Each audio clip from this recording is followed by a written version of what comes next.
The U tag or underline tag renders the text in underlined characters on your web page. I'll use the same example as I used for the bold tag.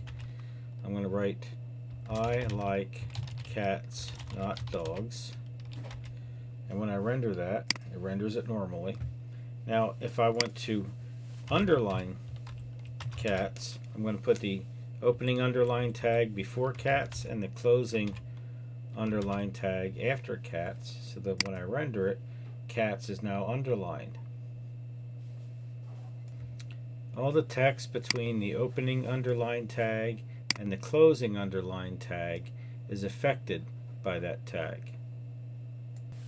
You can embed underline tags inside bold tags or bold tags inside underline tags, but you must close the tag that you opened last before closing the tag you opened first.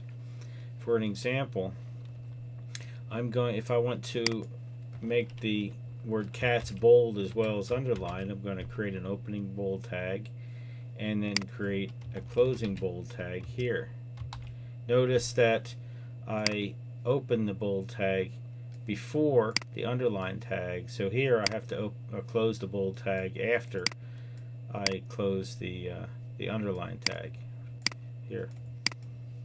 So when I render it, now the word cats is both bold-faced and underlined. The underline tag can have CSS properties assigned to it, which I will discuss in the CSS tutorial.